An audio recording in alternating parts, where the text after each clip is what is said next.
ایمان نہیں ہے، ہر در پہ جھکے سر یہ میری شان نہیں ہے، ایک ایک لفظ کو سینے میں بسا لو تو بنے بات، طاقوں میں سجانے کو یہ قرآن نہیں ہے، طاقوں میں سجانے کو یہ قرآن نہیں ہے۔ آج لوگ پاگل ہو چکے ہیں، قرآن کو مٹانے کی بات کرتے ہیں، لیکن ان بے وقوفوں تک پیغام دے دو کہ گلاب و گل کی نعمت بدل نہیں سکتی، دلوں سے ان کی محبت نکل نہیں سکتی، تمہاری نسل بدل سکتی ہے خدا کی قسم، مگر قرآن کی آیت بدل نہیں سکتی، مگر قرآن کی آیت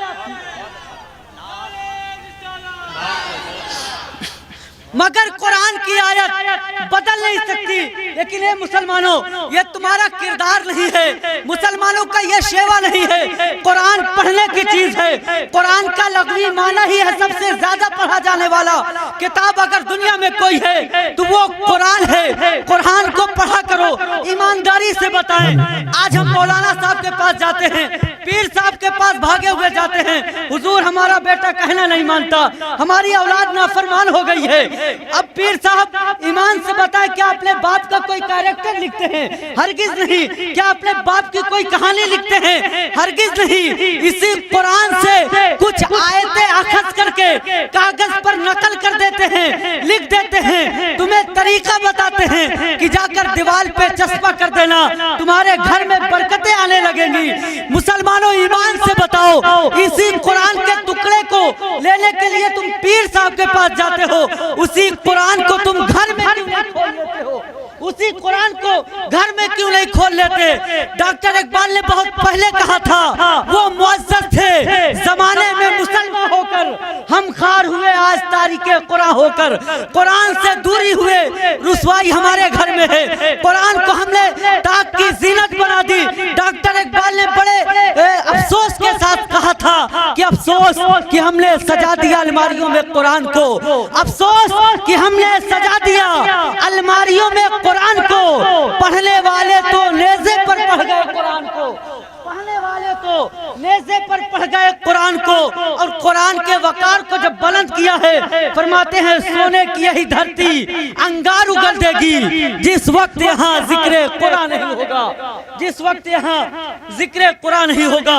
اسی قرآن کو سن کر بڑے بڑے لوگ پتھر دل لوگوں کے دل بھی موم ہوتے ہوئے نظر آئے۔ حضرت عمر جیسے سنگ دل انسان کا دل جب اس قرآن کو سنا تو موم ہوتا ہوا نظر آیا۔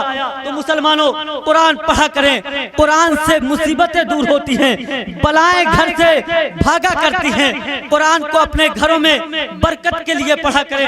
اب آئیے اگر اجازت ہو تو ایک شعر میں پڑھ دوں، ان لوگوں تک جو ابھی تک محفل میں نہیں شرکت کیے، ان لوگوں تک میں شعر پڑھوں گا انشاءاللہ، جو ابھی گھر کو نہیں چھوڑے، اپنے آرام گاہوں کو نہیں چھوڑے، انشاءاللہ اپنے قدموں کو جنبش دیں گے اور جلسگاہ میں ضرور شرکت کریں گے۔ آپ لوگوں کی اجازت ہے دونوں ہاتھ کو لہرائے کہ یا رسول اللہ، یا رسول اللہ، یا رسول اللہ، اگر آپ کی خیرات نہ ہوتی اس دہر میں اپنی کوئی اوقات نہ ہوتی، یا رسول اللہ، اگر آپ کی خیرات نہ ہوتی اس دہر میں اپنی کوئی اوقات نہ ہوتی، یہ سب ہے، یہ سب ہے سرکار دو عالم کا تصدق، وہ ذات نہ ہوتی تو کوئی ذات نہ ہوتی، وہ ذات نہ ہوتی، وہ ذات نہ ہوتی، وہ ذات نہ ہوتی تو کوئی ذات نہ ہوتی۔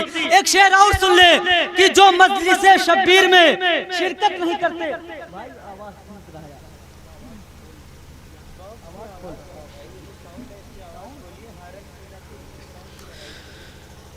آپ لوگ شرکت کریں گے تو انشاءاللہ یہ مائک ایک کنارے ہو جائے گا، ہم دونوں کا تال میل مل جائے گا۔ لوگ کہتے ہیں کہ دو ہی لوگ جلسہ خراب کرتے ہیں، یا نقیب خراب کرتا ہے یا عوام خراب کرتی ہے، تو دونوں کا تال میل مل جائے گا، یہ رشتہ محبت کچھ اس طرح نبھے گا، تھوڑا تم قدم بڑھاؤ تھوڑا ہم قدم بڑھائیں۔ انشاءاللہ آپ لوگ بولیں گے تو ضرور میں بھی بولنے کی جسارت کروں گا، اپنا جگر آپ کے میں دامن میں نکال کر رکھنے کی کوشش کروں گا۔ اب آپ کی مرضی سے چاہے کچا کھا جائے یا بھونج کر کھائیں، انشاءاللہ میں کچھ سنانے آیا ہوں، ورنہ اگر میں چورن بیچنا چاہوں تو پوری رات چورن بیچ سکتا ہوں، لیکن پہلی بار حضرت کے کرم سے آپ تک حاضری کا شرف حاصل ہوا، اس لیے چاہتا ہوں کچھ اچھے شعر آپ کے سے گزار کر دوں۔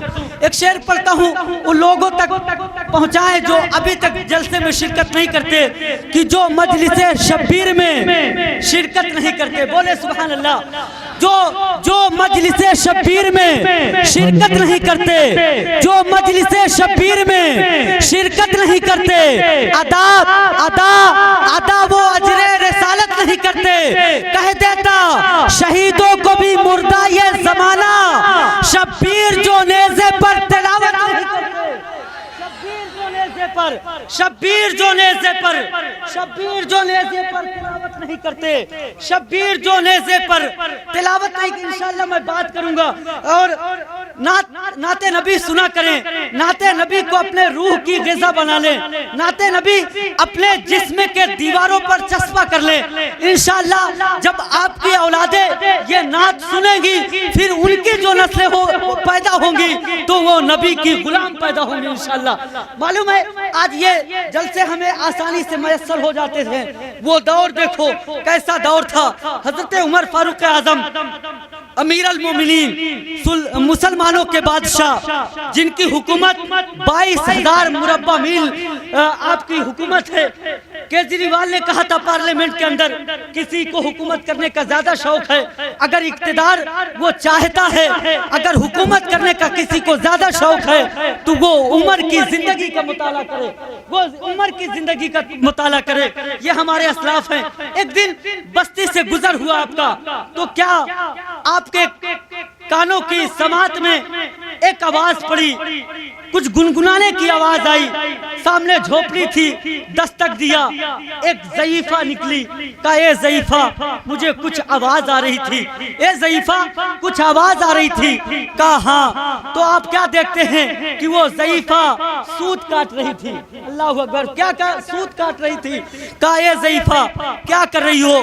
کہا میں سوت بھی کاٹ رہی ہوں اور اللہ کے رسول کی نعت بھی پڑھ رہی ہوں۔ سبحان اللہ، لفظ نعت سن کر بولے سبحان اللہ، کہا نعت بھی پڑھ رہی ہوں۔ تو حضرت عمر مچلنے لگے، کہتے اے ضعیفہ وہ نعت مجھے بھی سنا دے۔ کہا میں کیوں سناؤں، تم کون ہو؟ کہا میں عمر بن خطاب ہوں، مسلمانوں کا بادشاہ ہوں۔ کہا بادشاہ کا اس جھوپڑی سے کیا تعلق، میں نہیں سنانے والی، میں کیوں سنا دوں تمہیں؟ حضرت عمر فرماتے ہیں اے ضعیفہ تو اس عقیدے سے نعت پڑھ دے، اس عقیدے سے نعت سنا دے کہ نعت پڑھنے کی وجہ سے تیری بخشش ہو جائے اور نعت سننے کی وجہ سے میری بخشش ہو جائے، میری بخشش ہو جائے۔ ادب کی بات کروں گا حدود کے اندر، نبی کا ذکر شامل ہے درود کے اندر، نبی کا ذکر شامل ہے، نبی کا ذکر شامل ہے درود کے اندر۔ رسول پاک کی میلاد جو لوگ سجاتے ہیں، رسول پاک کی میلاد جو لوگ سجاتے ہیں، حلال خون ہے ان کے وجود کے اندر، حلال خون ہے ان کے وجود کے اندر۔ آئیے بارگاہ رسالت مآب صلی اللہ تعالیٰ علیہ وسلم میں خراج عقیدت پیش کرنے کے لیے نعت رسول صلی اللہ تعالیٰ علیہ وسلم سے میں اپنے سفر کا آغاز کروں اور آواز دوں حضرت مداح خیر الانام حضرت نورائن رضا صاحب کو، کہ وہ آئے اپنے بہترین آواز سے ہم سامعین کے قلوب و اذہان کو منور مجلہ فرمائے کہ نعمتیں بانٹتا جس سمت و ذی شان گیا، ساتھ ہی منشی رحمت کا قلم دان گیا، تجھے جانا تجھے مانا نہ رکھا غیر سے کام، للہ الحمد میں دنیا سے مسلمان گیا، اور تم پر میرے آقا کی عنایت نہ سہی، نجدیوں کلمہ پڑھانے کا بھی احسان گیا۔